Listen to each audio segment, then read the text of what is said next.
And now, the two-time winner of the Pennsylvania Association of Broadcasters Award and the two-time winner of the Pennsylvania Associated Press Broadcasters Association Award, promoting and advancing the craft and microbrew culture in Northeast Pennsylvania. Friends, this is the 2018 Overextended Holiday Special Edition of the Friday Beer Buzz! All right. This crowd. All right, the Friday Beer Buzz is powered by Sabatini's Pizza and Sabatini's Bottle Shop and Bar in Exeter, one of the area's greatest selections of rare craft and imported beers. Growlers and crowlers, a hand pop. Oh, my. And 36 rotating drafts at Sabatini's Pizza and Sabatini's Bottle Shop and Bar, Wyoming Avenue in Exeter. And what has become a holiday tradition, Lindo, sartorial splendor to the excess. Lindo Sabatini in the studio. Lindo, Merry Christmas, Happy New Year to you and your family. Merry Christmas. Bill from mybeerbuzz.com, Merry Christmas and Happy New Year to you, Bill, to you and yours. Merry New Year and Happy Christmas. Chris Miller and Mark Lehman from Breaker Brewing are here today. Fellas, Merry Christmas, Happy New Year. Merry Christmas, everyone. And let me introduce the WLK studio audience here. We have our Holiday Edition associate producer, my lovely wife, Karen. Thank you. Say Merry Christmas. All right. Special event studio lighting concept and design by Amanda. There she is. Brewmaster Becky Kosadar-Krantz from the Krantz Brewing Company. Hello. Our brewed beverage technical consultant from Facebook. You know him and love him. Bikini Jim Legg and his lovely wife, Tara. All right. And hats off to Kyle Mack, who supplied the disco ball lights. Well, the disco ball's not working, but the lights are. And, of course, the futuristic song stylings of our own Elton Johnny Lucas in the control room. So Hey, Johnny. that's the big intros. All right. And we're off a special hour-long edition today. Yeah. And if anyone has a seizure from the lighting, just Yes. raise their hand. We'll just see. We'll just walk over you. Try not to I'm glad swallow you- your tongue or anything like I'm that. glad you said that because I was starting to feel a little woozy. So segment one of the Christmas show, traditionally every year, for a long time running, we feature Sabatini's Pizza with a beer, and we pair it I've up. been featuring it for the last 10 minutes over here. Lindo and I tirelessly slaved over the choices of pizza and Lindo, beer for this. is that right, Lindo? 100%. A lot of consultant meetings going. He woke me up at 6 a.m. Hey, you want to do that one? We did a teleconference. We'll do that one. Well, listen, we always look forward to when you bring the pizza for the holiday show, but nobody looked forward to it more than our own Elton Johnny Lucas in there. And I know he's really enjoying. He had some of the pickle pizza, if I'm not mistaken. Yeah. So let's first mention the pizzas that you brought, because you brought a wide variety, and I have my favorite in front of me. Pepperoni? No. Try again. I brought pepperoni. I brought a plain. One of my favorites is the large steak with extra cheese. Yeah. We brought that. Pickle has become one of our most popular toppings. It's all through the area. A lot of pizza shops are doing pickle. We've been doing it for many years now, and it's going very well for us. One of our best toppings. And then the chicken wing, of course, we also done. Bill had the pepperoni, but I picked it off for him. Yeah.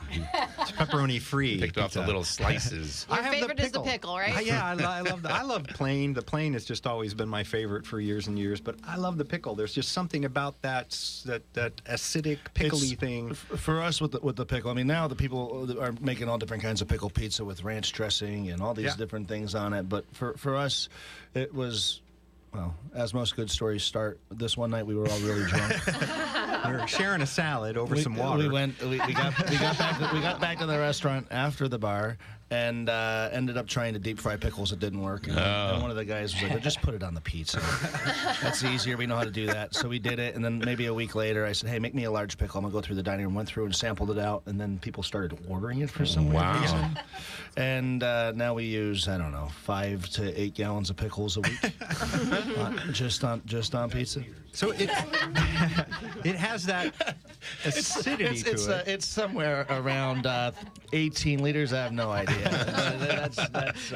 Somebody, that's okay, the Google. story. Yeah. Well, the pickles go on the pizza, but you also have the pickle back, the drink. We do picklebacks, which has become one of our, well, it's our house shot at this point, but it's a shot of Dickel followed by a Dickel whiskey followed by a shot of pickle juice. George Dickel and pickle juice. You can't argue with that. And this has that acidity to it, which is it's sort of like the sour tart beer of pizza. So I think it goes really well. It's a kosher dill, and the pickle that we use is important to us. I mean, you make sure that it's got a little bit of a crispy crunch to it when you bite into it, and then the flavor just works well with our sauce. So when did Sabatini's open? I don't know.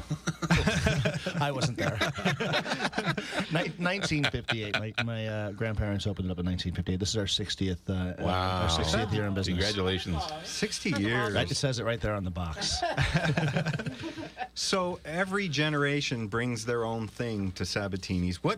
First off, what has survived from the original days? The pizza recipes? Yeah, the pizza recipe is the same. It's actually my grandmother's family recipe, and that has been the same.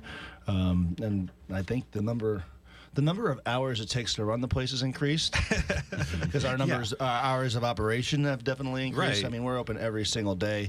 The bar opens at 10 and closes at midnight during the weekend, and it closes at 2 a.m. on the weekends.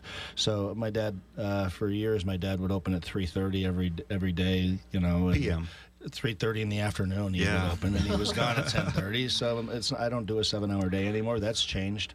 And then of course, why we're all here today, the beer aspect of it. I mean, they had a liquor license since the 60s, I think, but once I was spending my money and not his money, the beer program increased, and has turned into our bar and bottle shop, and and the rest is a minute ago we mentioned the 60th anniversary. I remember not too long ago on Facebook there was a picture of you, and was it the mayor of Exeter presenting you with the plaque? Yeah, I don't know. The Citizen of the Year award. I don't know why she did that to me. Here's what I loved about the picture. It almost, Lindo had this like hostage look on, like I'd wait to see if he's blinking SOS with his eyelids or something.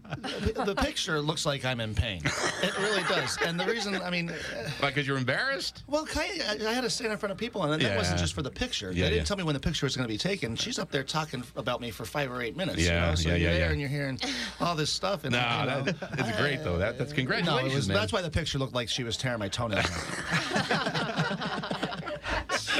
So how many different generations how many different people have actually run the business? Well, my wife and I are the third generation. And before we owned it, all three of my brothers have spent time operating and managing it as well. But after 10 years of managing it under my father's is regime the wrong word? Yeah. Sounds a little North Korean, but yeah.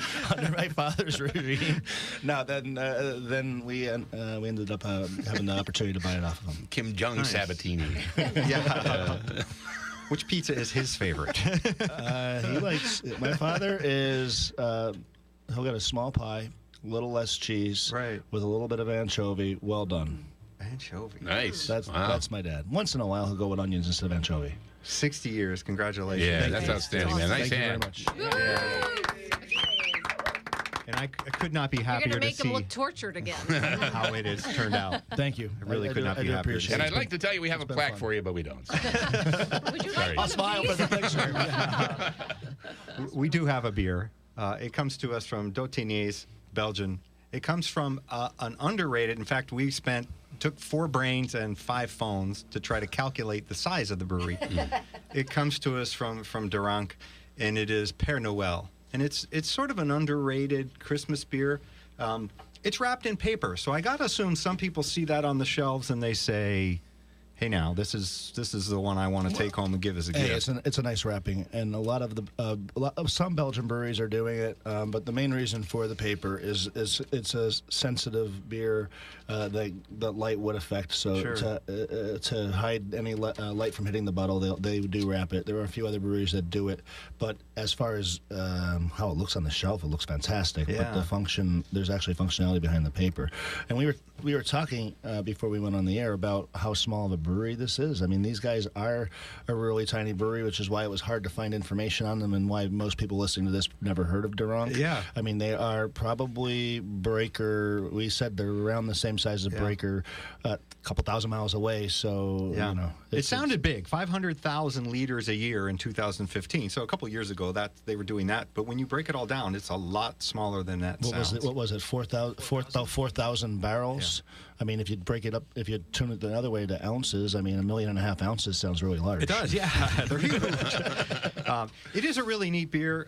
It is not only wrapped in paper, they have a real label on it. So they didn't laze out and just give you a blank bottle and wrap it all up in paper. It actually has a really cool Père Noël label on it that looks really nice. It is a non-traditional Christmas ale in that it is hoppy.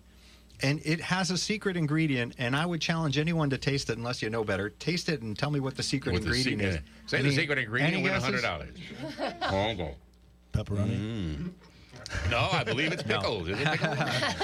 Yeah, no, it's not. It's Is there something in it? I'm picking up something anisey? Anise, she says. It is licorice. Wow. Oh, see, this is Becky great. Coast of Dark Krantz from the Krantz Brewing Company, Give ladies her and gentlemen. another slice of pizza. All right. Congratulations. Here's your prize. So Durang started in 1930 as a lemonade factory. And they existed for many, many years doing soft drinks. And they had a line of soft drinks called Valpo soft drinks. And that lasted through 1948. Of course, the war, everybody in Europe, every brewery in Europe got jacked up because of the war. Yeah.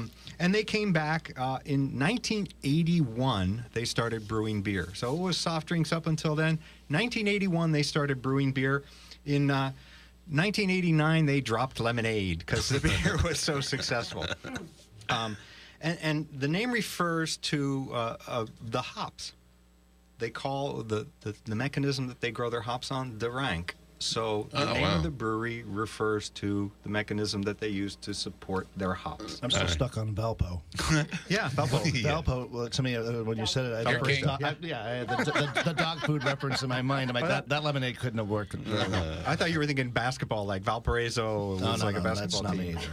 All right, but I took like 4 years of Spanish, so Père Noël is like the Belgian version of French, right? Or is it pure French? Yeah, what does it Flemish. mean? I don't know. Okay, Google. Is it like Somebody quickly Google it. Father Christmas or Brother Christmas or something? Yeah, it's got to be borderline Flemish. I mean, to me, just knee-jerk, I'd say it means for Christmas. Yeah. Père would be for Christmas, I think. The first Noel. This is Père Noël.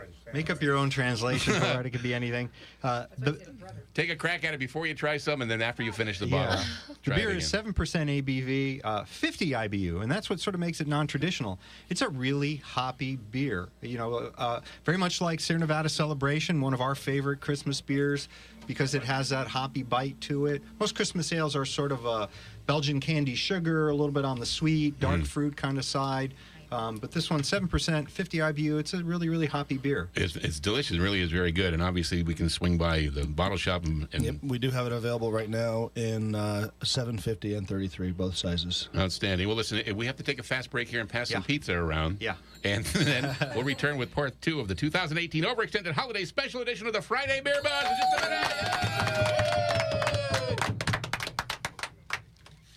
Ooh, that one Boom. was light on content.